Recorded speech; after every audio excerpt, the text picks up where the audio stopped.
Utah has an incredible tech industry, we know that, and right now the Women's Tech Council is honoring Utah women who are shaping the technology industry and impacting the state's economy at its annual Women Tech Awards. And I went over to the Grand America before the event started to meet with the event's keynote speaker. She's quite impressive. She's a presidential ambassador for global entrepreneurship. She travels with President Obama around the world to get girls involved and young kids involved in tech. Her name's Julie Hanna. Take a look. I'm here at the Women Tech Awards, and we have a very special guest this afternoon. It's Julie Hanna. She's the Presidential Ambassador for Global Entrepreneurship. Thank you so much for being here in Salt Lake City. Let's talk a little bit about the Silicon Slopes, as we're known, and the platform that this gives women in particular to kind of have access to some of the greats in the tech industry. Well, first of all, Silicon Slopes sounds like a lot more fun than Silicon Valley, which is where I came from.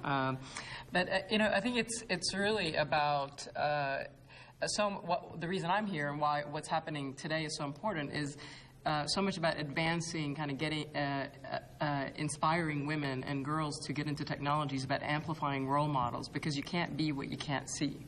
And there's so much amazing work and it's really the simple act of just shining a light on it really kind of ignites the imagination, the passion about, wow, this is what technology can do, this is what I can do as an entrepreneur, I can create a future I want to live in.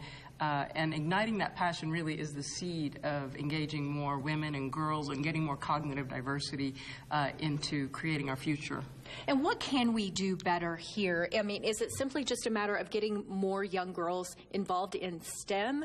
What is it that the message that we need to send so that girls can maybe look at a Sheryl Sandberg and say, hey, I can do that?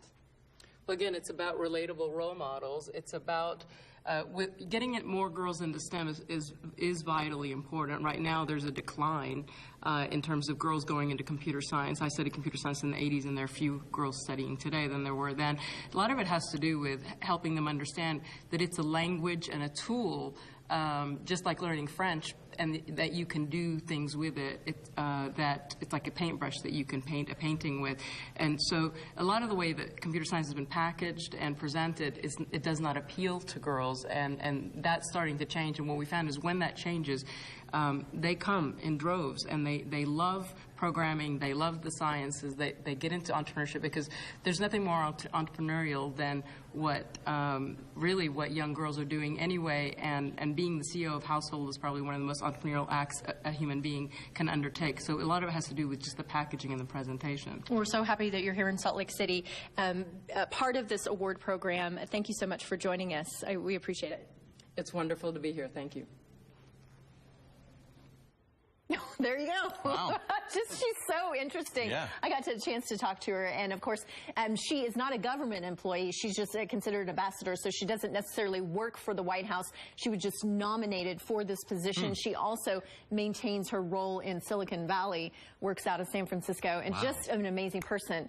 So it was really interesting to get to meet her. Well, 7 women were given the award, and we'll tell you more about those winners tomorrow right here on the Browser 5.0.